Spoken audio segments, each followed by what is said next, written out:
Hey everybody, and welcome back to my channel, and welcome to this episode of Unfunk Yourself. Today we're going to dive into that second pillar of mindfulness, which is patience. And honestly, the stickiest part of the mindfulness journey for me is this particular pillar, and they all interweave together. But man, I'm better than I was, but I'm still a work in progress, like we all are. So, patience is allowing your mindfulness practice to be what it is in its own time without rushing it. It's actually allowing things in your life to be what they are in their time. That's really hard for those of us who are control freaks, who want to make sure everything is happening on a particular schedule. Sometimes that's not how it works.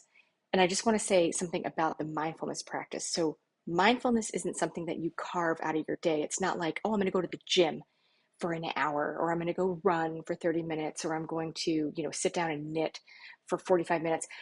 Mindfulness practice is a day long, lifelong, it flows into every single part of your life. So it's not like, oh, for 20 minutes, I'll be mindful. I mean, you might meditate for 20 minutes and that requires mindfulness, but mindfulness really is in every single part of our life, which is why it can be really sticky, especially if, like me, you happen to be a little bit of a control freak. So it's allowing things to unfold in their own time. The reason this is challenging is because patience lives in stark contrast to how our lives actually run. Most of us have many moving parts to our lives, and they're moving simultaneously, and we have many balls in the air, like you want to use a juggling analogy, right? And in order to keep everything on track, we try to control all things. And sometimes that's not possible. And sometimes that's actually to the detriment of the thing itself. Like, for example, if you see a baby chick hatching, right? It's so cute. Their little beaks are coming out. Maybe there's like a foot. You don't reach in the box and break open the egg for the chick. That would be very harmful for the animal. We know this, right? So we would let the chick hatch in its own time. Other things are similar, relationships especially. So, an example of where this comes into play in relationships is, have you ever, like, you're at work and you have a colleague who's trying to explain something to you, or maybe you're hanging out with your significant other and they're like telling you a story, and you can feel your foot tapping, or like you're getting fidgety, and you're like, okay, I've already heard this story, or like, can you can you speed it up? Like, I got things to do. Can you speed it up? And instead of being in the moment and allowing that moment to unfold in its own time, what's happening there? So you might run at 100 miles an hour, but the person telling you the story maybe runs at 50.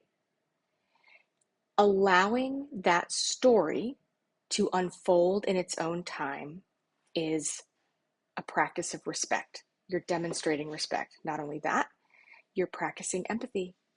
You're allowing that connection. You really don't need to go right now. Or maybe you do, and then there's other ways you can have that conversation. But usually it's a, oh my God, I don't have time for this. I got shit to do. I got to go. And what you're not doing is listening fully, listening actively, staying grounded, allowing the person their process, even if it's slower than yours. And where the practice of patience becomes really challenging is what it's doing is breaking our addiction to busyness. I gotta go. I got things to do. I don't know if any of you guys do this. When I feel like things are very much out of my control, I will like rage clean my house, or I'll like take everything out of the refrigerator and I'll clean everything in the refrigerator, put everything back. It's like not necessary, but I feel like I need to be doing something that I can control in times that I feel like I'm not in control. And what I'm teaching myself to do is to stop doing that because it's not helpful. I mean, yeah, my fridge needs to be cleaned out once in a while, but not in a rage cleaning session because I'm feeling out of control because of the things happening in the environment. So, embracing patience is incredibly challenging. For some of you guys, it might not be, but for some of you guys, it might really be challenging. And so, embracing that is incredibly important to slow yourself down so that you can stay grounded in a calm and clear mindfulness practice. When we feel rushed, when we feel impatient, guess what's happening? Your primal brain is firing.